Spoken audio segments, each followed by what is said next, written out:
made it seem like they were smarter than everybody else. And the people who've been working in college football all these years did not appreciate that. 33rd and they NFL will appreciate. team. Yep. Oh, yeah. The opponents will pour it on because they want to embarrass Bill Belichick. And I get it. This is the College Football Enquirer. I'm Andy Staples. I'm here with Ross Dellenger and Steven Godfrey.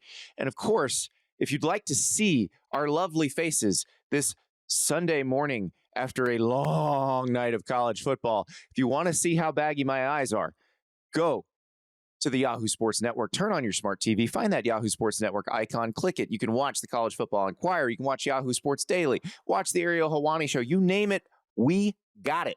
Also, 24/7 on your tablet or phone. YahooSports.tv. Always available.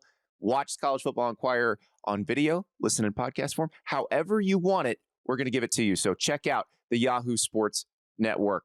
And you're not going to want to miss Andy's golden glow. That's right. Hotel room right now. Yes, where are you at?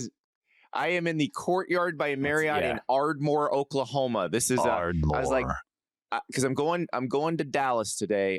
Going to unite with my OG podcast partner Ari Wasserman, who lives in Dallas, and we're going to do some stuff together in Dallas for the next couple of days.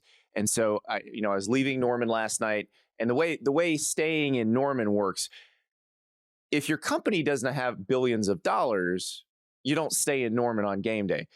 You can actually get a really nice economical room in Oklahoma City, and it's not far, but it's the wrong direction for where I was going. So Ardmore is about an hour and 15 minutes south of Norman. It is lovely. I think there's a casino. There's lots of very large gas stations, and there's a Courtyard by Marriott. So this is on the Texas border, right? I'm about 30 miles from the Texas border. Basically, the Texans come across that border to gamble and then run back to Texas. There you go. And go to church. And go to church. Ross, what was the name of the town that you were in where you got sort of invaded upon? So we have Ardmore, Oklahoma. You got walked in on. I was in Elkhart, Indiana. Okay, Hey, I'm not kidding. So I'm just doing this. I'm now in my terrible handwriting. I'm keeping a list. We're gonna shout them out. Okay. Actually, can I give you a small Indiana town, suburban Chicago, Indiana town where I was staying after covering a Notre Dame game where something insane befell me? Hammond, Indiana.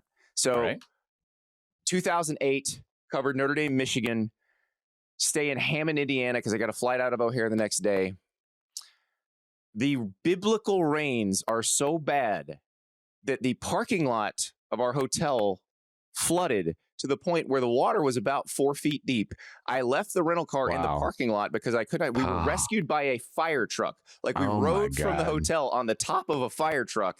And I called the rental car company and I said, I don't know how to tell you this, but I got to leave your car in Hammond, Indiana. And they're like, well, but you're responsible for returning it. I'm like, I know, but there's a flight. It's underwater, and you can go get it. So thank you very much. Yeah, you'd be surprised. This is pro wrestling talk. You'd be surprised what you can make a rental car company do, because they ultimately they will go back and have to search for that vehicle. It's less your responsibility than you think. Andy, you were also in a Georgia town. Was it week one? Some random town?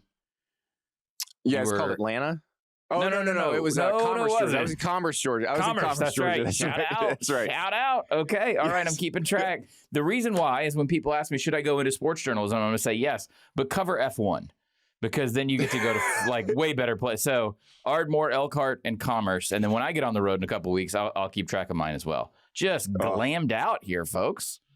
Absolutely. I'm lucky that some of the games of import are happening near my house over the next few weeks. Like Miami's going to go to Tallahassee and play Florida State. That is 2 hours from my house. I will drive home after that game. But Andy, years of making this joke, Andy, I have said that the only bias I have is Vanderbilt, because they are less than a mile from my home, and it is finally paying off. I am pro Vanderbilt all the way. It used to be you could sit there, you could stay at that Marriott on Vanderbilt's campus. You could actually watch the game from the elliptical machines in the fitness center because it had a view into the stadium. And that used to be very low price. There's a great PF Chang's right there. There was a Borders where they would have, singer-songwriters come play while you read your books. It's gone, of course. But now that Vandy's winning, like that hotel's like $800 a night. So, and there's 18 bachelorette parties. So simpler times. Started off with the college football travel pod, didn't we? Now we're in now we're doing Vandy travel. Ross, you were at home now, but you were in Salt Lake City yesterday. You had the early game. Yeah. So 10 a.m. local time kickoff, which I didn't expect the stadium to be full at kickoff, and it wasn't full. But I tell you what, by the second quarter, it was full. It was pretty impressive. It seemed loud, and I think it was loud. We absorb so many games in one day when we're doing or at least when you're in like a home control center. Was it not Gus Johnson that kept saying that Utah was the 18th loudest? He said it like 3 or 4 times on the broadcast. I don't know if anyone else out there heard this. He goes, 18th loudest stadium in college football. And I'm like, are we bragging or is this a backhanded joke? Yeah. Was it 18th loudest? Have you been to Utah before? No. Have you been to only to ski, but no, not to because I was curious. So I was curious if that kickoff time affected what is normally a pretty hostile environment. No, it was pretty loud. Like I said, it wasn't completely full probably right at kickoff, but it was full by the second quarter. And at 4:00 in the morning, the students were like lined up in front of the barricades to get into the big noon kickoff area show. And then actually, I believe, busted through the barricade. And there was actually some trampling that happened. I think everybody's okay. Oh, but no.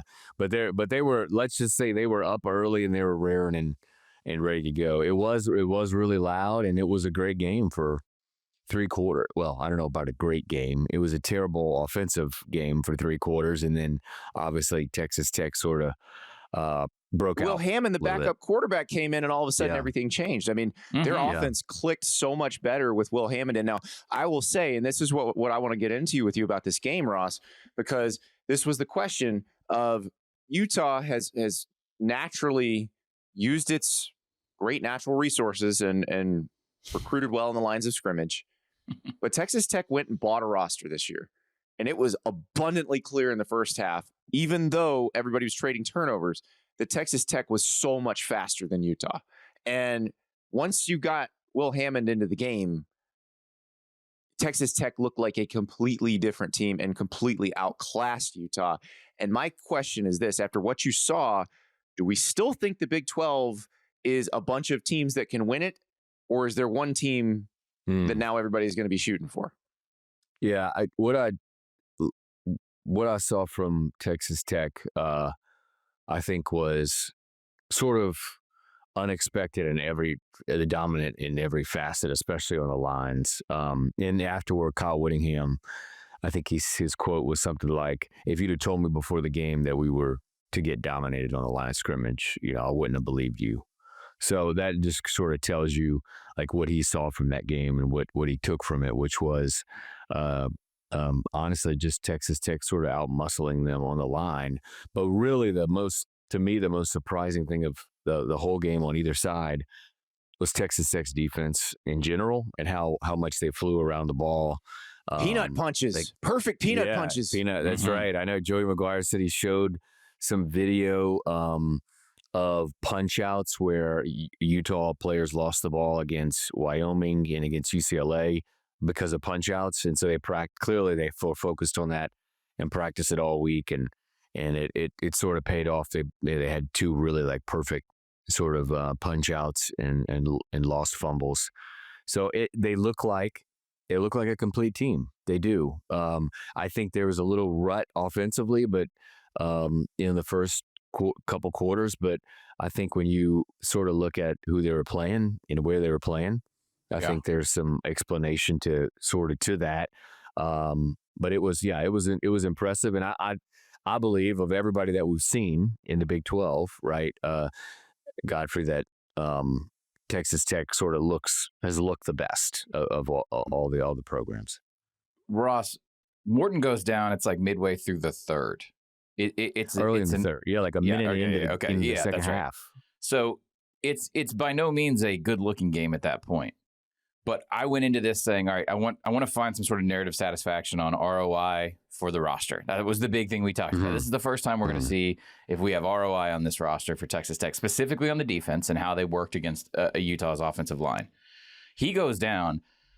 For the rest of the game, they have one chunk pass play that sets them up for the scoring drive. And then there was a PI in there that kind of puts them in the goal line. Other than that, as Texas Tech is on the road, at Utah, in an oppressive environment, breaking in a new quarterback on the fly, who, by the way, was great. We can talk about him in a second. Fantastic. He should have had that second touchdown pass, the first one on that drive where he just hits the wrong shoulder. Like, he was unbelievable. But the defense that you spent the money on shuts the Utah offense down almost completely. There's basically one chunk play in the second half. Other than that, this is what you bought them to do. And I'm not saying Utah is the best offense they'll see, or the very best in this league. Because I do think we're talking about the Big 12, just to jump ahead a little bit. TCU won the skillet yesterday. Arizona State kind of like survived and won a walk-off against Baylor. So that game next week will, I think, sort of start to establish our upper class in the league. But for now, to Andy's point, this looks like what you paid for, which has got to be satisfying and very interesting for the rest of the league and the rest of college football. Yeah. And there was a lot of money talk after the game, not from the media. I know the media gets a lot of crap from the fan base on talking too much about NIL, too much about the money. Joey Maguire up there on stage brought up the money. Not only that, brought up the donors that were in the room with us in the news conference, the three main donors that sort of funded most of the roster. And that's how they've been sort of all offseason, Texas Tech, right? Administrators, Joey, obviously the boosters themselves, they have talked openly about the money they have spent, and he did it afterward. Now he was asked some follow-up questions about the money after he brought it up. But clearly he is using it sort of to fuel the team the other team is saying, you're only good because we spent all this money on you, sort of thing. They got y'all. Right? And so, Ross, they got you in the press conference? Because the clip that made it out through circulation was, there's been a lot of talk in the media. Like, they hit y'all with the media a couple times. Right. And I was thinking in my head, dog, like, it takes two to respond to a PR request. Right. Y'all have been up front this entire offseason. Y'all did this. But Joey clearly has turned this into a motivational tactic which is brilliant. He's telling his team, everybody thinks you're a bunch of mercenaries. Show that you can actually play like a team, that you care about each other. And the players, from reading your story, Ross, echoed that sentiment. Like they made a point to say, hey, look, I know you think we're just a bunch of guys who came to get the biggest bag. And guess what? They are. But two things can be true at once. You can take the biggest bag, but you also can understand and believe in and practice the team concept. It's hard. It actually takes a pretty special coach to figure out how to do that. But that's what they seem to be doing. It's called Dodger baseball. And in a one-game sample that we saw yesterday, you've got a crazy road environment, a one-score game. These are sort of the games that, like, Texas Tech, the 8-5, Texas Tech loses in the past, right? Yes. On the road to like a Utah team, right? And this team, stayed together, defensively continued to shut down Utah in the second half, and obviously moved the ball with Will Hammond, which is another whole story, right? Actually, he's Mormon. His family's from Utah. He's got 40 family members that still live in Utah that were at the game. He spends his family summers in the mountains there. So that's like a whole nother story. But for a backup quarterback to come in and do what he did is pretty shocking. Now, Bear Morton's supposed to be okay. Joey Maguire said he was fine and should be good to go. But man, boys, we got a little quarterback thing going here. Yeah, it's very similar to Ole Miss with Trinidad Chambliss and Austin Simmons, where you're probably okay with either one, but one seems to be moving the ball better than the other did. And the one who's moving the ball better is the backup. So we'll see how that shakes out. That's a good problem to have. That's a champagne problem, which Texas Tech, all kinds of champagne problems. That's what they got now. And hey, Andy, speaking of trade those for anything. Speaking of having a bunch of, Auburn doesn't have any quarterbacks of that quality. Okay, so I'm not going to bury Jackson Arnold because I thought he played okay considering he was not protected very well at all. Oklahoma's front seven is the deepest in the SEC and possibly the deepest in the country. Yes. R. Mason Thomas, who only got to play the second half because he got a targeting ejection the previous week, was unbelievable. David Stone, the former 5-star defensive tackle, was great. Dominic Williams was great. All of their linebackers, their edge guys, Marvin Jones Jr., who played at Georgia and then was not very good at Florida State last year, looked amazing. So you got that piece of it. And I don't think Jackson Arnold is a lost cause. I came away from Oklahoma Auburn thinking this was two good teams. It was actually kind of the reverse of how I felt watching Oklahoma Auburn last year, where, Oklahoma wins because Peyton Thorne throws a bad interception at the end of the game. I thought both those teams are going to struggle the rest of the way after that game. I think both of these teams are going to be pretty good because I don't think Auburn's going to see a pass rush like that the rest of the year. I think they may see some good ones, but nothing like that. And I also think Hugh Freeze is probably going to understand after that game. He has such a weapon in Cam Coleman that even though Jackson Arnold overthrew him a couple times when he was open yesterday, you just keep going deep to that guy. Like, it's going to pay off if you keep doing it. And, Auburn has a legitimate complaint about the officiating. The SEC admitted they screwed up on the play where Oklahoma essentially hit Isaiah Satania on the sideline. I actually disagree with that rule. Like, I don't think there should be anything wrong with that. I think the defense should have to account for the 11 players on offense if you don't substitute. But the rule's the rule. And this is Andy. The SEC said they messed it up. Wasn't this it got banned after an ACC game like 10 years? It was a Georgia Tech game where they hid Damaris Thomas on a field goal formation. Jeff Monken, the Army coach, was the special teams coach for Paul Johnson at the time. And I think that's the first time I remember this. And I looked it up last night. Thomas just sort of goes like they're subbing out. Then they line up for a field goal, but he obviously hasn't. And then he just streaks down. Holder throws it, easy touchdown. That's the last time I remember this. If you had 0 substitutions, if the 11 players who played the last play are still on the field, that is on the defense to figure out where everybody is. But again, the rule's the rule. So Auburn has a legitimate complaint here because that's a touchdown. That changes the game. And I think, but again, don't let your quarterback get sacked 10 times, and then maybe that's not an issue. Are they best? I want to circle back, and this is you stated your piece that Auburn's not bad. Auburn just ran into a better team. Are they using those wide receivers they invested in the best way possible? Is this in year 3 for Hugh Freeze? Yep. The best was Jackson Arnold the best you could do? Because what Auburn fans are saying, they're looking at the success rate yesterday of run and pass and the play calling decisions of Freeze. They're looking across the sideline at an Oklahoma team that had the diplomacy or the lack of ego from the head coach to go out and import an offense, bring in a new offensive coordinator and his quarterback. Whereas Freeze keeps telling Auburn, I am the offensive solution. I can fix it. But that's what you hired Hugh Freeze to be. And it's different when Brent Venables, who is, by the way, Brent Venables calls the defense. Yeah. So pretty well too. He does the thing he's good at. Yeah, he does it very well. So Brent Venables was never calling the offense, so it was very easy when he hired Seth Luttrell, and Seth Luttrell didn't work out. He's like, okay, you're fired.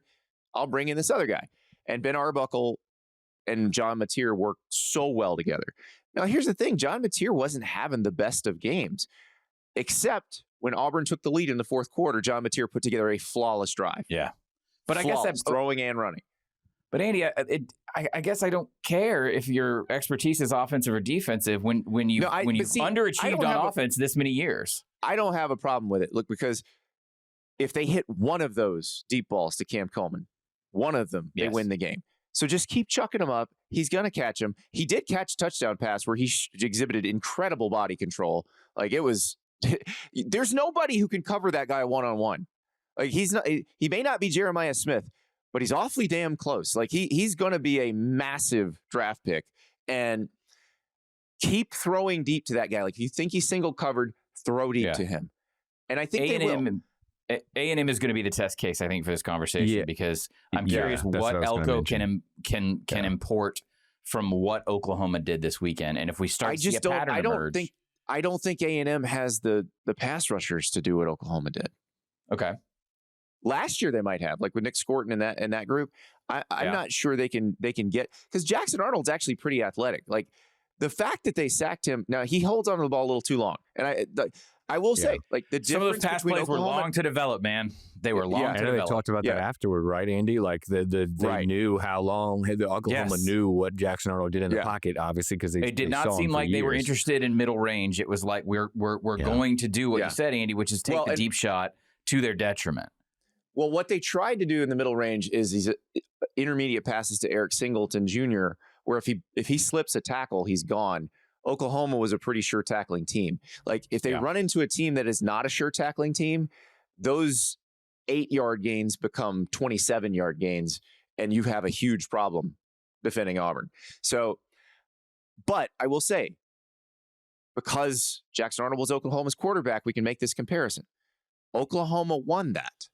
Yeah. Oklahoma won because it had the better quarterback, because it had the guy who had better mobility. Like if you traded quarterbacks, if you put Jackson Arnold on Oklahoma and John Mateer on Auburn, John Mateer would not have been sacked 10 times. Jackson Arnold would have been sacked a lot of times by Auburn.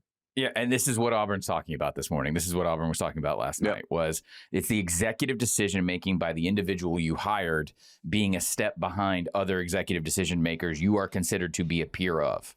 That has been I'm not going to bury him yet. I'm not. I want to see. Now, if they go to Texas A&M and Jackson Arnold gets sacked 9 times and they lose by a one-possession game, fine. I will come on this show next week and we can bury him all you want.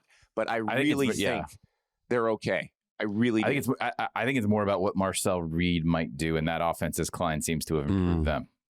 Yeah, but we're jumping ahead. I think Auburn's defense is pretty salty. That's the other part of it. Is Auburn's defense it's not maybe as good as Oklahoma's, but it's pretty damn good. It is very fast. I don't know that any. Also, I don't know if you guys have looked at Auburn's schedule, first half of the schedule. I mean, I don't know that any power conference team plays 3 power conference road games in their first 5 weeks, right? Auburn opened with Baylor, Oklahoma, A&M, all on the road. Then they do get a bye, but then they get Georgia at home and Missouri. If they somehow survive this stretch with 1 loss, like if they do go beat A&M, I still think they're a potential playoff team. But they probably have to win the A&M game if they want to dream those dreams, because then you lose your margin for error and the rest of the schedule is too hard. But Oklahoma, I cannot wait to see them play Red River. I cannot wait to see Arch Manning have to play against that defense. It is going to, because I was at Red River last year and it was embarrassing. Oklahoma was so pitiful compared to Texas. It will be so different this year, and I can't wait because the Texas defense is really good. We don't know what their offense is quite yet, but I'm very excited for a competitive game at the Cotton Bowl. Obviously, a couple more games. Oklahoma's got, I believe, Kent State. Texas plays Florida and Gainesville. Florida. What an interesting ramp up to Red River Florida will provide for Texas. Right, because Florida's defense perfect scheduling. Florida's defense has been good, but if you watched last night, Florida-Miami, Florida is down almost, I believe Florida's now down their best 3 defensive tackles. So on the interior, they are very thin, and they were already fairly thin. So it might not be the Florida defense that you've actually seen the last 2 weeks. It may be something not as good. One more game before we move on. Michigan-Nebraska was a fascinating game. Nebraska starts out playing really well, but can't punch it in.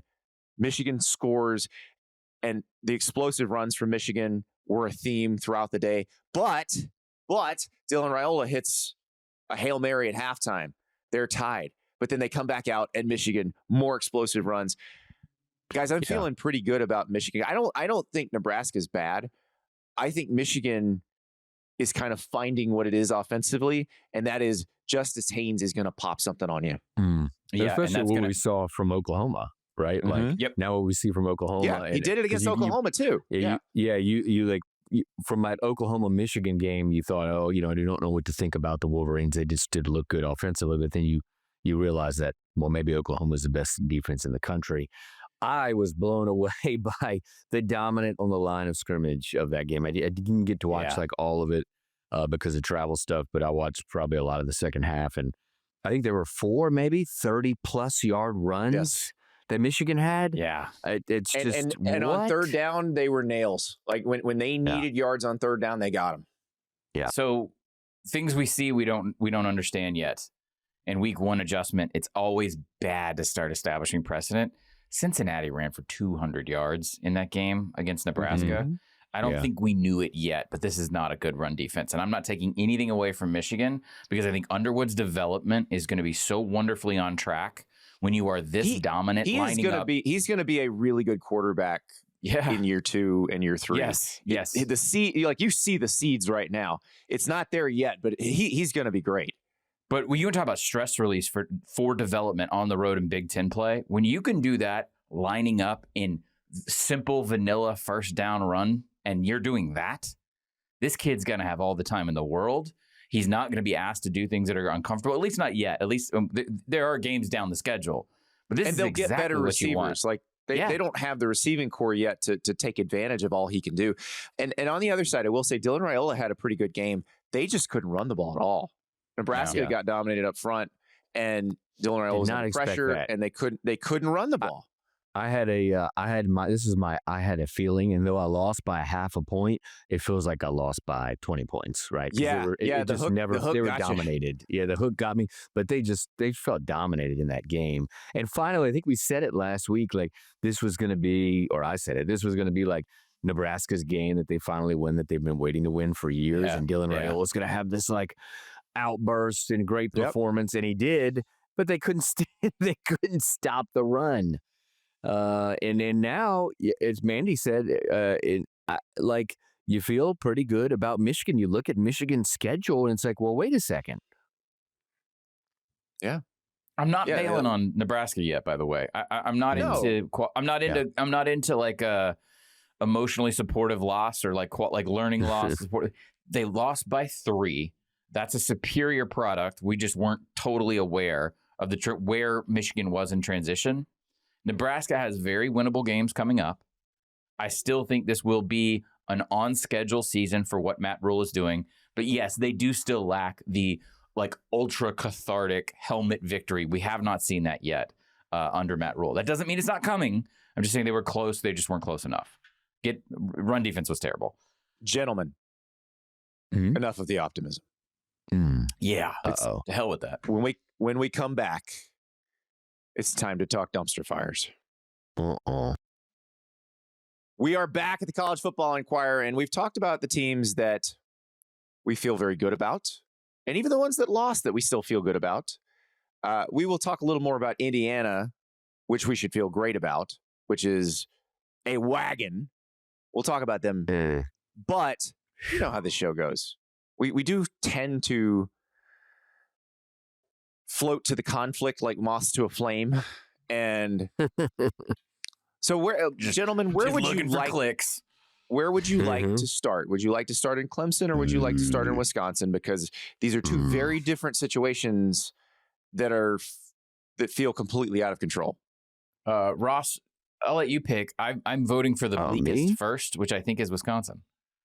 Oh wow! I would have said the bleakest is in Clemson. Oh no, the bleakest is absolutely Wisconsin because I watched. Let's start there. Go ahead. Okay. So for those who don't know, Wisconsin was destroyed by Maryland yesterday. Wisconsin was a 10-point favorite in this game. I don't know why. I don't like whoever set the line just hadn't watched either team play. I don't think, but no. Maryland with a freshman quarterback has been impressive. Like Mike Loxley's done a good job. And it was Wisconsin actually who stole Maryland's quarterback, Billy Edwards Jr., who started this game, but he was kind of injured, kind of limped off after one series. But Malik Washington, the freshman quarterback for Maryland, was excellent. Maryland wins this game 27-10. It's 27-3 late in the fourth quarter. Wisconsin never showed a pulse at all.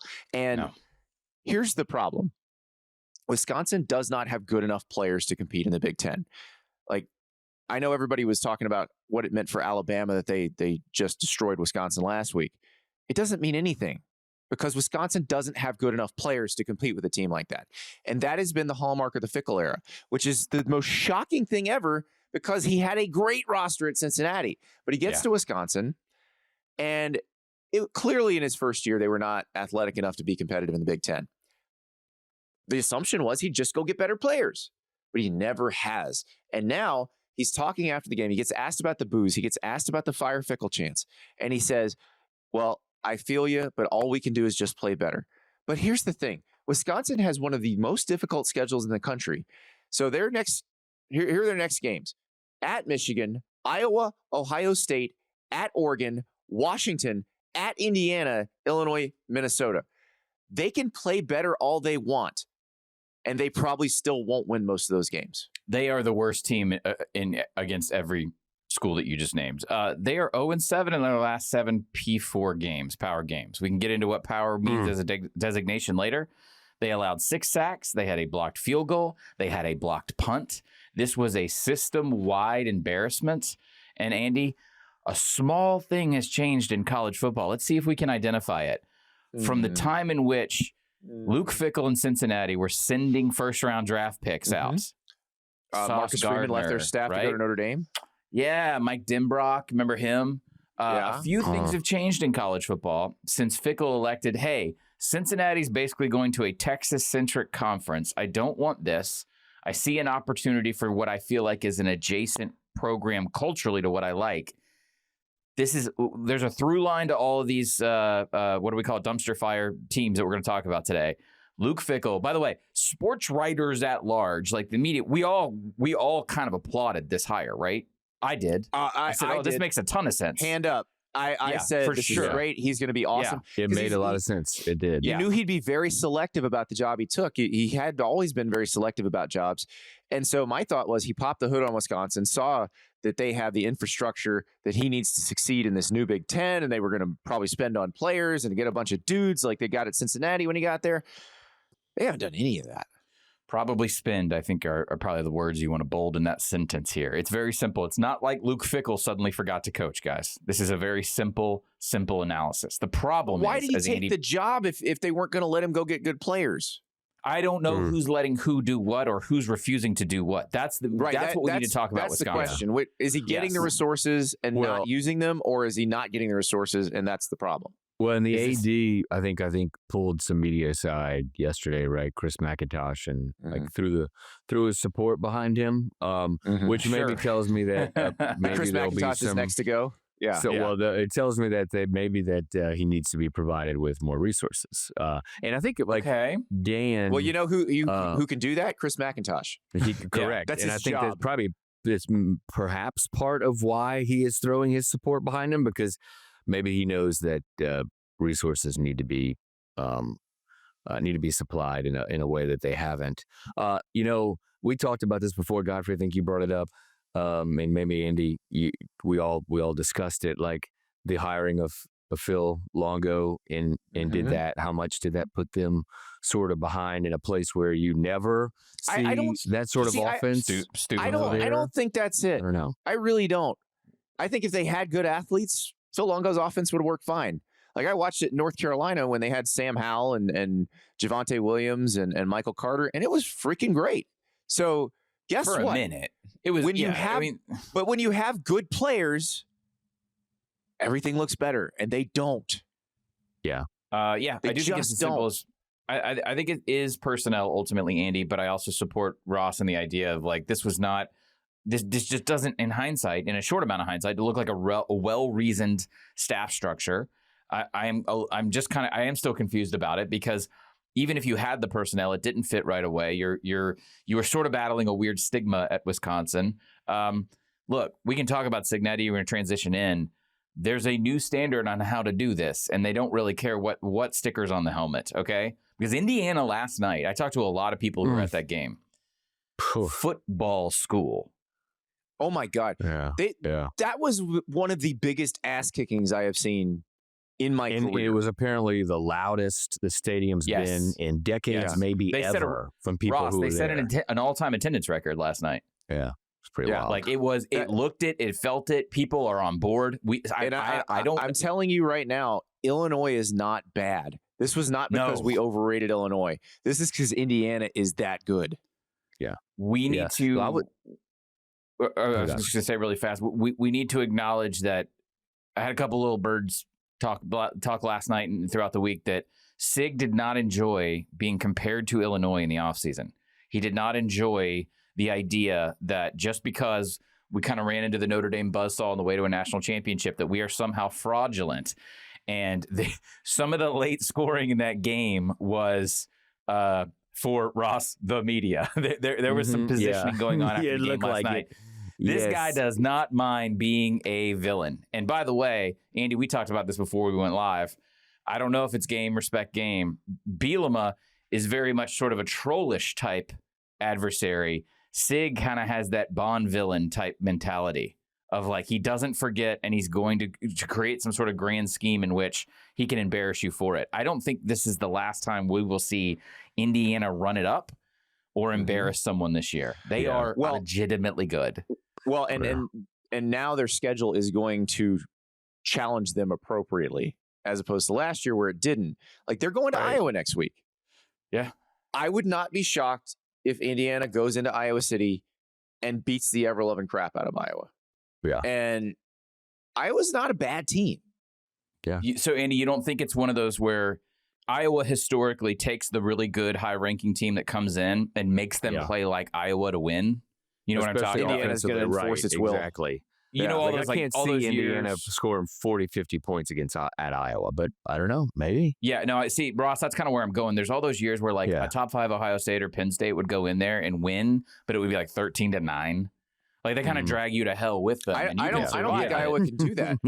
Did you watch Iowa Rutgers? Like I did. Ethan Kaliakmanis was which is not something I like to them. admit publicly, but I did watch Iowa Rutgers. Yeah. Yeah. So that's the thing. I think Indiana's going to move it just fine. Now, Indiana at Oregon in 3 weeks is going to be really interesting because that's going to be a great game. That is a team that has the athletic capability. And we saw it last year when Indiana went to Ohio State. They were completely outclassed athletically. Yeah. Will that happen when they play Oregon? I don't know, but I'm fascinated to find out. So we're saying Illinois is only on this list of embarrassing teams just because they were humbled. I don't know if of all the losers on this list, and we'll get through them now, I think Illinois can make something of themselves. I just think that Indiana's that good. So such as shout out to young Dominic Richardson, a former Oklahoma State running back who was told, allegedly, at least by the television broadcast and every other reporter who was there on Friday night, that he was not good enough to play running back at Oklahoma State. He goes to the Fightin' Trey Lambs, the Fightin' Under Par, the Fightin' Southern Hills. Trey Lamb, 1.3 handicap. Best golfer among FBS football coaches. 146 yards. Tulsa beats Oklahoma State. First time since the 50s that this has happened. And now we get to talk about dead on arrival. And of all the teams that are bad in this segment that we're talking about, guys, this is the one I absolutely expected to be talking about at this point in the season. Yeah, Tulsa was just better. And I will say, give Oklahoma State credit for fighting there at the end. But Tulsa was dominating them for most of this game. This is a system-wide shutdown, a failure to embrace. We've already talked about this guy. I feel like we've done this segment on Oklahoma State, but we're official now. You can stamp it time of death. And it does feel like they're on the doorstep here of not just a head coaching change, but sort of a lot of different changes in the entire AD's working without a contract, athletic structure, right? Yeah. It reminds me of Virginia Tech. Right, what's going to potentially possibly happen there? Right, they've got a board of visitors meeting this coming week, and after the AD gave the presentation of needing more resources last month, they're going to do that thing. It sounds like this week, and the same stuff probably needs to happen or may happen in Stillwater. Ross, I had an agent last week compare those two places, Oklahoma State and VTech, and said, hey. Basically what you said, kind of predicting a Virginia Tech type reckoning to occur in Stillwater, except there is the upside. Comparing the two gigs, he just said, hey, look, Oklahoma State has the capacity. Maybe they're not Cody Campbelling it. I just turned that into a verb, sorry.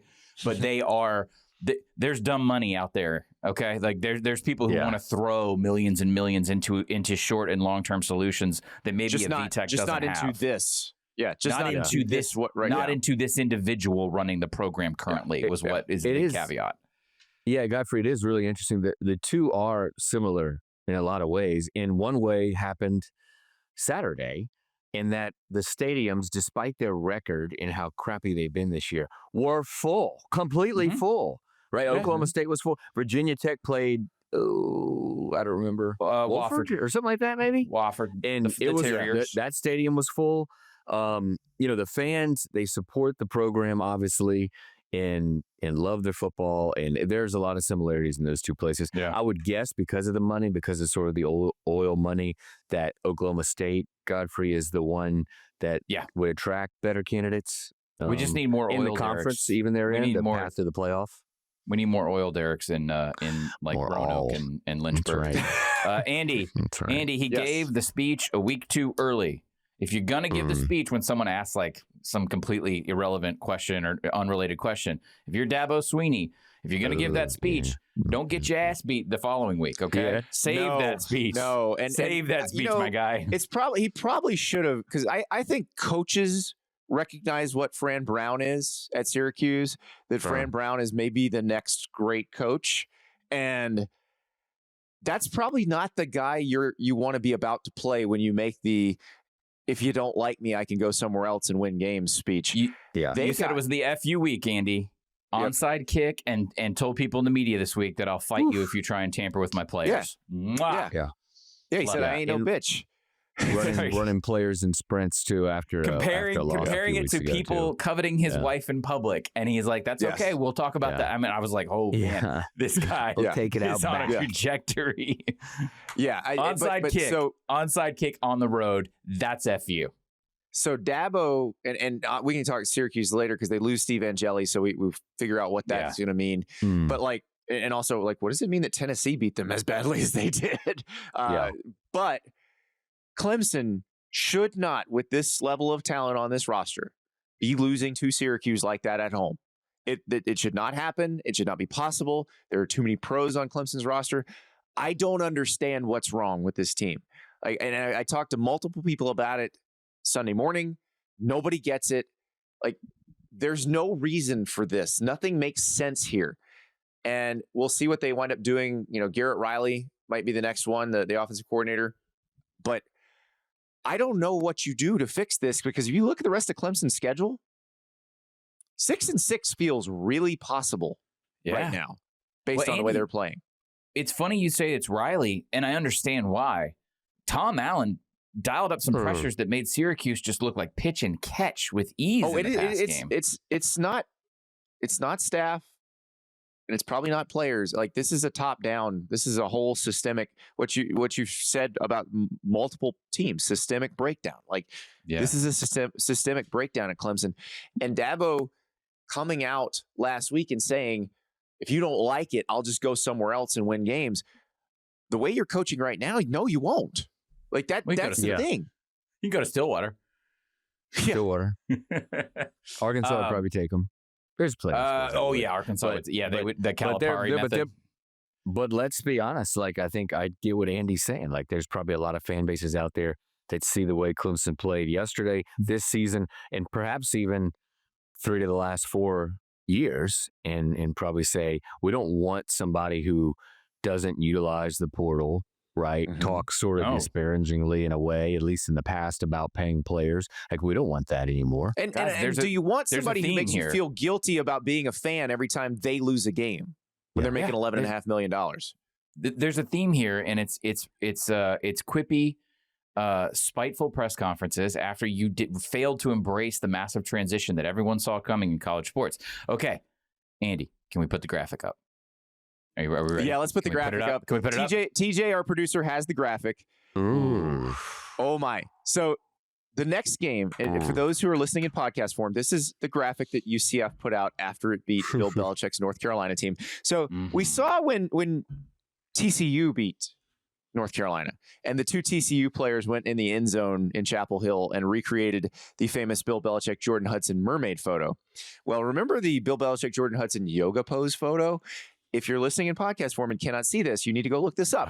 It is Nitro, the UCF mascot, one of the greatest mascots in the world, on a beach, doing the yoga pose where he's Bill Belichick, and a giant W is Jordan Hudson, and it was resting on his feet. It is spectacular. It was a giant W. We did say I table set this game as this is the accurate metric for North Carolina, and so I can now say with some accuracy they suck. By the way, Lopez is injured out. That was late in the game, right? I think Max Johnson might give them a better chance. Okay. Well, something should. I don't know that there is a chance. Something's got to change. They're going to go play probably. Clemson, and they're going to go play Clemson. But as bad as Clemson has been, and as bad as we said things are at Clemson, so both teams have a bye week before this. But this is going to be a get right game for Clemson. Yeah, it is. And somebody tweeted out, I don't remember who it was, said the Clemson North Carolina game will be kickoff at 10 a.m. on Comedy Central. Yeah, nice. I mean, you're close. It's going to be on the CW probably, but Andy, this is a micro version of Wisconsin. You stop me when you're ready to say North Carolina is definitely going to win a game. Clemson, Cal, Virginia, Syracuse, Stanford, maybe Stanford and Wake Forest. I feel good about, and then I think they're going to lose to Wake, but Stanford I feel good about. And they close with the triangle games against Duke and North Carolina State. Oh, you may not even be in the bowl, my guy. Maybe you should turn down. You need that Hard Knocks money. They lost something like $500,000 by turning down Hard Knocks. He's a genius, man. Is the Hulu show ever going to come out? I don't think it's. I'm a little worried. About the Hulu show. Heavily edited. So I went to a party once. We were talking about the Texas Tech backup quarterback Will Hammond, who's a practicing Mormon, going and winning Salt Lake City. Went to a party once. We had across the street neighbors who were Mormon, and they had a birthday party for one of their kids. And we were talking to one of their friends who we didn't know, and she was telling us about this service that I guess a lot of Mormons use to watch TV shows with the stuff taken out of them, the bad stuff. And she was talking about how she didn't really like Game of Thrones because she's like, every episode's only like 10 minutes. And I'm like, I can see why. So yes, the North Carolina Hulu show, each episode may only be 6 minutes long. She could watch The Wire in 45 minutes. She could watch the entire Wire in 45 minutes. So this is what that Hulu show is going to be. But North Carolina is objectively terrible. And here's the thing about this. Clemson's got its own problems. Like, they're not going to put out any saucy graphics if they beat North Carolina, but everybody else will. Like, what's the Calgorithm going to do to Bill Belichick when JKS goes off on them? This is earned shame, guys. They brought this on themselves because they made it seem like they were smarter than everybody else, and the people who've been working in college football all these years did not appreciate that. 33rd NFL team. Yep. Oh, yeah. The rank and file. I'm going to speak for both of my co-hosts here because y'all make more phone calls than I do. The rank and file assistants at it doesn't matter what level program it is, who rolled their eyes and expressed some level of frustration at how North Carolina as a brand assumed this identity of talking down to the rest of this sport over the offseason.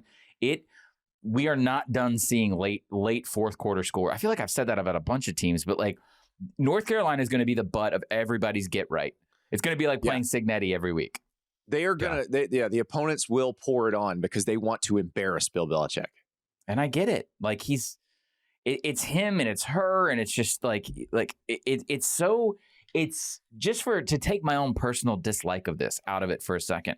It's so strange to me that someone so guarded and tactical about public perception falls prey to so many bad decisions in such a short amount of time upon entering college football. Is it that surprising? I mean, this is actually there's an answer for this, but this is a family show, and I have a term for it that I can't use on the air. As old as time, and there's a certain thing that is undefeated in the history of the world. Damn right. And I tell you what, enchantment would be the kindest way that I could say is what has befallen Mr. Belichick. Enchantment.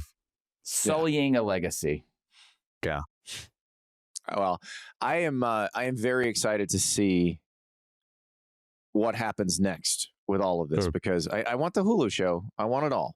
How far away are we from? I'm sorry, Andy. How far away are we from some think piece from some NFL media saying that it's not Belichick, it's the state of college football that's the problem? I feel like there's. I don't even think there's anybody in the NFL media who could write that with a straight face right now. I don't think it's possible. Not even in Boston. No, not even in Boston. No, because the Boston people are going to curry favor with Bob Kraft, who's probably enjoying the hell out of this. So I'm sure he is. I think, man.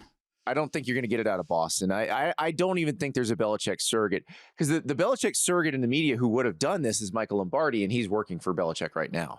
So the two NFL franchises involved in 28-3 are both enjoying this for very, very different reasons right now. Oh my God. And that's all I'll say. Yes. Yeah. I can confirm that.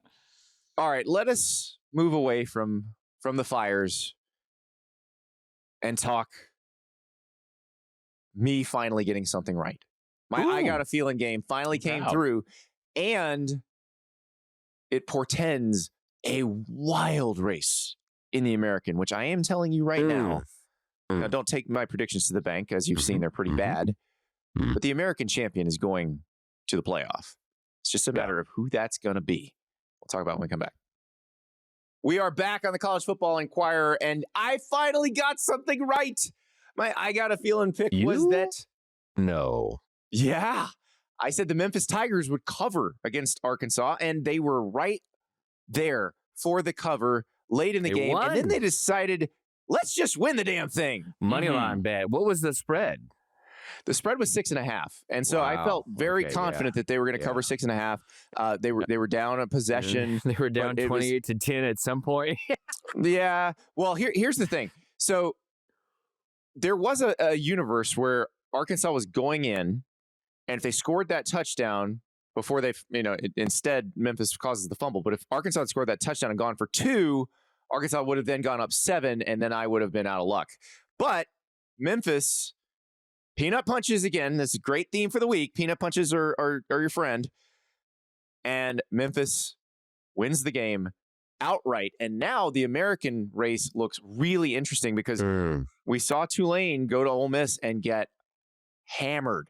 Ole Miss's defense showed up for once, and 45-10, wasn't even close. Lane Kiffin's like dribbling a basketball on the sideline. Yes. So I texted someone, Andy. I texted someone and I said, is this Retzlaff being bad, or have they schematically fixed some things at Ole Miss? And they said, maybe yes, it's hard to tell. Yeah, that's the thing. We're going to have to watch Ole Miss against LSU to kind of figure that out. I don't know if I'm sold on the Ole Miss defense yet. Maybe I think Retzlaff just kind of fell to earth. Right. So but I think Tulane is still pretty good in the American. We know Memphis is going to be good in the American. I think USF is still good. Just because they lost to Miami does not mean it's the end of the world for them. Tulsa. North Texas North is Texas. undefeated. That's my team North Texas is undefeated. They went to Army, took a 21-0 lead, blew it, and still survived in overtime. Tulsa, you just mentioned, the Fighting Trey Lambs. They just beat Oklahoma State. They are going to be interesting in the American. This is a Rice has a fun offense. Okay, I wasn't going to turn this into a bit. But did you watch on Thursday? Because let me tell you something. I'll put that offense on Thursday, Godfrey? Come on. It's a shotgun triple option team on a Thursday night. Of course I watched. Dude, I could literally, it was like Sade was playing in the background as they were just at, oh my God, reverse toss. No ordinary offense. What I do and how I decide to celebrate the triple. Operator? No. That was very good. I think that may have been on key. What I choose to do and how I experience the triple option is my own business. But Rice, maybe not in the American Conference Championship race, but we love watching Rice. This is a Rice podcast. Also Navy and Army. Yeah, Navy and Army. Let's not forget. No. Oh, yeah. The American is distancing itself not just from the other non-power leagues. It's distancing itself from like the power leagues. Yes. Right. Look at the American has a better record in power conference games than the ACC does. Yes. 6-10 to 5-12, basically. I think. But Ross, ACC is 5-12. The American is 6-10 in their non-power conference games. This doesn't make sense. I was told definitively by several incredibly smart and rich people in college football that when they scraped UCF and Cincinnati and the top end off the last time, that this is the official divide and it's impossible now. If you can't win unless you're a power program, and yet here we are. Isn't that amazing? It is amazing, Godfrey. And the timing of this is impeccable because just so happens next week, Tuesday, Wednesday, and Thursday, their annual conference commissioner meetings in Chicago where all 32 Division I conference commissioners meet in a is Wednesday. Tim Pernetti going to come into those meetings like the Vanderbilt playoff character in SEC shorts? Like wearing the crown is the college football playoff. 10 of the 10 commissioners meet Wednesday specifically for a few hours. And yes, I would imagine that in any kind of playoff format talks, Tim Pernetti will be sure if there's a whiteboard in the room to write down his record 6-10 with, I think in 6 of the 6 wins I think the American has over power conference teams, they're from 5 different teams, right? South Florida, Army, Memphis, Tulsa, Tulane, Memphis. Yeah, and Tulane's the only one that's amazing. not. Oh no, Tulane and Memphis are the ones that aren't on the road because Arkansas did come to Liberty Bowl. But that is incredible. Yeah. And Tim Pernetti's going to be there, and Greg Sankey's going to be talking, and Jim Phillips is going to be talking, and Brett Yormark's going to be talking, and Tim Pernetti's be like, I can't hear you over all these non-conference wins. You know what? I'm just going to enjoy this. I'm not going to get on the soapbox about how we spend 9 months a year doing this, where we try and relegate off with these invisible lines that have everything to do with money and television contracts and nothing to do with tackle football. And every year we have to remind ourselves the hard way. And this is why you celebrate the entirety of this sport, because it's wonderful and it's unpredictable. And by the way, these teams and their fan bases deserve to be involved in the conversation. They always will. It will always be some team like this. It will always, we're never going to have this gulf that the power conferences want in terms of quality. That's not how the sport works. No. And they need to have a path there, right? And that will be discussed, I'm sure, on Wednesday, right? Is that we still need this path there in any college football playoff format, if not more of a path than they have even now. I think there's an argument that some of them certainly can make to that. You know, it's going to be funny is if Tim Pernetti slips into the shoes of Mike Oresco on the Power 6 sort of thing, which now there's 4, so he can just the Power 5 is back, baby. It's not the Pac-12, says Tim Pernetti. It's us. The question is, can Tim Pernetti filibuster like Mike Oresco? Buddy, probably nobody. Okay, can do that, this is a little inside baseball for a second, but again, I'll speak for everyone on this show. God bless Mike Oresco, very kind individual. I've talked to him many times. So much. Mike Oresco gets you on the phone, cancel dinner. That man, in the breakfast the next morning. As yes, well, sir. Maybe that man will get up on the pulpit and he'll start telling you about things. When I worked for SiriusXM, we would have Mike on various shows, and you had to be very careful. Well, because the hard outs at the bottom of the hour. The hard outs at 57:50. Whatever. So 10:57 and 50 seconds is your hard out. You could not schedule him in the last segment of an hour. You had to schedule him earlier in the hour because you were going to blow through commercial breaks. And then you were going to have to double stack commercial breaks in the back of the hour because Mike Oresco was going to keep talking. But he always made good points about this stuff. Yes. And the points he made have been validated over and over and over by the teams in the league that he once ran. He was right. He just, he's a little long-winded. I feel him. And look at what the American lost, by the way, right? Cincinnati, UCF, Houston, right? All of their top resource sort of programs, and there was a thought that this would be Louisville, West Virginia, Rutgers. I mean, it's the old Big East, like Virginia Tech, Miami.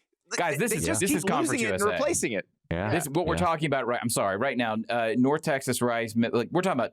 This is Conference USA. It's the old Conference USA. This is even in vintage. Like vintage Conference USA was that involves some of the teams you just talked about. Yeah. But yet what I'm saying is you cannot create this division no matter how hard they try. You will always have teams like this sort of assuming the usurper role, and that's a good thing for the sport. I'm going to try and transition to some shout-outs really fast. Why? Because go ahead. No. To me, there's too many players out there. In general, there's like too many good players. They can't all go right. And the difference between a player at the bottom of the Big 10 or the Big 12 or the ACC or the SEC and the top of the American, in ability level, there's not that big of a difference. So if you put one with a bad coach and one with a good coach, the one with a good coach is going to be considerably better.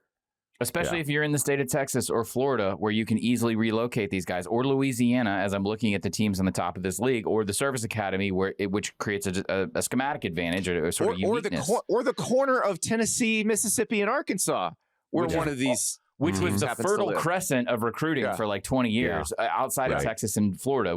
It's still undervalued nationally. Real fast, I don't know how much time we have. We're just going to shout out Andy. I still call him this, although in Gainesville, I think you're getting a little signal to noise issue. Quietest team in college football, Missouri, 4-0. Got to just keep saying, hey, yes. 4-0. Again, if you happen to be in Gainesville, Florida, probably not quiet. Probably a lot of people in Gainesville, Florida watching Missouri Eli games for a Drinkwitz reason. is sort of the choice B to Lane Kiffin if Billy Napier were to suddenly be relieved of his duties. So they're watching that. They're watching that close. But Eli Drinkwitz has done a really good job. And I think, we don't really get a chance. That they were kind of overwhelmed by the Indiana-Illinois game and the Florida-Miami game last night. But if you watch them against South Carolina, they played a really good game. Ahmad Hardy is that dude. And the one time Missouri this year was kind of in the spotlight was against Kansas. That was a really fun game. They won it. But at the time, I don't think we appreciated how good Kansas was. Yeah, Kansas is really good. That win looks a lot better, too. Missouri's going to be a problem for a lot of teams in the SEC. So I'm excited to see what they are going forward. This is going to, guys, we got Alabama, Vandy, Alabama, Missouri coming up. We got, these teams are going to be very much involved in the conference race. Maybe not winning it, but involved. How about other surprising? By the way, Andy, Ahmad Hardy's the best running back I've seen this year. Justice Haynes would have a word, but they're both really good. Yeah, really good. And he's from Oma, Mississippi, which Godfrey, I had to look that one up. Yes, sir. What county? Yeah, I have no idea, but it looks like about 40 minutes due south of Jackson. Holmes. There's not much going on there normally. No, that's down near like Colin and stuff. That's like Lawrence County. Lawrence County. Oh man, that's nothing. So the reason I say that is that I think, Ross, you had to do this too. We had to take the state county geography to pass high school in Mississippi. So shout out to that education. Indeed. That's why I'm here right now. That's great. I know. We can get rid of this quiet thing soon, Andy, because starting October 11th, Missouri, Alabama, Auburn, Vandy in a row. Vandy, by the way, quick shout out, avenges the Georgia State brain fart of last year by dropping a 70-point anvil on the Panthers from Atlanta. And then real fast, Fresno's 4-1. Matt Entire looks very nice. Only lost to Kansas. UNLV is 4-0. UNLV is now the Arkansas State of the G5s. One would think that Dan Mullen will be somewhere else next year. And if you don't remember, Arkansas State would just constantly send coaches after 1 year to Hugh Freeze, Gus Malzahn, and Brian Harsin in 3 consecutive years ascended. There's another one in there, I think. I can't remember. Yeah. No, that's it. Because Blake Anderson came in and was there for a while. Anderson's there. Yeah, you're right. I think that's it as far as quick shout outs that I have. My pick did not go well, although UTSA won. The Terps? We didn't talk about the Maryland of this. How about that? I do think Mike Locksley deserves his flowers. QB. Got his quarterback stolen, went out and found a true freshman who's even better. Yep. And Mike Locksley was one we had on the hot seat. We said, how are they going to even win 6 games? Guess what? They're going to be just fine. Yeah. That was the only coach when I was trolling, not trolling like the online way, like trolling the fishing way, to sort of figure out where agents were in conversations, maybe dead of summer, where people said, well, I guess I would start the Big Ten conversation at Maryland. One thing he has never been bad at is identifying, recruiting, landing young talent. It's just sort of what you do with it next. I think that's what Maryland kind of grew impatient with, but they look great. But they have a schedule that's very manageable. Like as bad as Wisconsin's draw in the Big Ten is, Maryland's is good. So this is a team, if they keep playing the way they are, they're going to be just fine. They're going to make a bowl game, and Mike Locksley is going to be living pretty. 2 late night things that I didn't see, but I'm sort of processing now. Cal, we're still loving Cal, but my God, San Diego State 34-0. And then I did not. I'm going to go ahead and say I don't know what the local kickoff time was. USC Michigan State. I was awake and watched the game end. It actually got a little tight there at the beginning of the fourth quarter. Michigan State went down a touchdown. Looked like they might be able to turn things around because they'd forced a USC turnover and scored very quickly. But then USC just, 2 quick touchdown drives and it was over. But USC's pretty good. I worry about them as the schedule gets tougher. But like they play an Illinois team that God knows what Illinois is going to be after that beating from Indiana. So I don't know. Either they're going to be really down or they're going to want to show that was not them. So I have no idea where that game's going to go. But USC is one of the most intriguing teams in the country, and I look forward to not watching them at 2 a.m. next week. Andy, I know you were keying in on this one a little bit. Still another week of intellectually competent Miami, right? There was nothing in the Florida game where we're calling.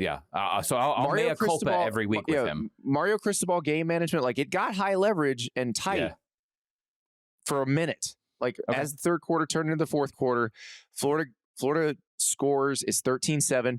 Florida picks off Carson Beck on the first play after that touchdown. They got the ball in Miami territory. No panic at all from Miami. And I think the old Mario Cristobal game manager probably doesn't handle that well. He handled this really well. Yeah. He handled it in the Notre Dame game really well. I just like the way Miami's constructed. I like the way they don't panic. I like the way that when they need yards, they run the ball. The back, gets about 2 yards past the line of scrimmage and then hits the pile, and then the pile just moves 5 more yards. Like that is the sign of a dominant team. And that's what Miami's doing. When they needed, it took them a while to get some pressure last night, but when they needed pressure, they had a huge sack on DJ Lagway there in the fourth quarter. So I'm all in on Miami. I think they're. I feel like a force this year. The way I feel like about Texas Tech, about sort of Miami too, like they're flying around on defense and like winning the line of scrimmage. Two things that just in the past I haven't necessarily seen on a consistent basis from those programs, and now we're sort of seeing them. Yeah. Gentlemen, we have some incredible games this week. We're going to talk a lot about what's coming up. We have, of course, Oregon going to Penn State for a whiteout game. We have Alabama going to Georgia for a game that's going to answer a lot of our questions. Notre Dame, Arkansas is going to be a very interesting one. Ohio State, Washington, LSU, Ole Miss, Auburn, Texas A&M. Friday night, we've got TCU, Arizona State. You've got Indiana, Iowa. This is going to be one of the best weeks of college football in a long time. Big week. A lot of duds and blowouts this week set the table really well for next week. We've positioned ourselves. Yeah. Cannot wait. I'm trying to do 2 games, Andy. Oh, how are we going to do this? We're going to TCU, Arizona State. What are you doing? Friday night, Charlottesville, Florida State, Virginia. Oh, Florida State. Oh, there good. You go. Okay, nice. 5-hour drive north to State College, Penn State, Oregon next night. Wait, so you're going to drive Charlottesville to State College? I guess there's no flight option that works there. You're right. No, there's no it's quicker to drive. Nah. It's about 5 hours. It's not Charlottesville's about 3-hour drive from where you are in DC. So that's a fun weekend. Yeah, less than that. PSA, your northern on that route, your northernmost Waffle House is going to be that one that's in the hook of West Virginia. You know what I'm talking about? Like where thank you. The little hook that is going to be your northernmost Waffle House. That might be the halfway point. Probably like the halfway point of the 5. I'm here to provide a public service. But you're also going to be in Sheetz Wawa territory right after you pass that. True. Don't do that. Don't betray your people. Don't do that. Listen, no one should go to Wawa came down to Florida, and we have all been fully converted. Oh my God! Fully converted. This is what? Okay, you're not in the South. All right, we'll talk about this later. My God. Listen, we're a lot of snowbirds, Godfrey. They have to be serviced. Yeah, they got to be serviced. We hope we have serviced you this week, but. Also, I want to remind you, if you're listening to podcast form and you just want to see how magnificent Steven Godfrey looks in a sport coat, go to the Yahoo Sports Network. It's on your smart TV, free ad-supported television. Click on your home screen. You'll see the icon there. Also, you want to do it on your phone or your tablet, yahoosports.tv, 24/7, 365. Watch us anytime. Thank you so much, and we'll talk to you on Tuesday.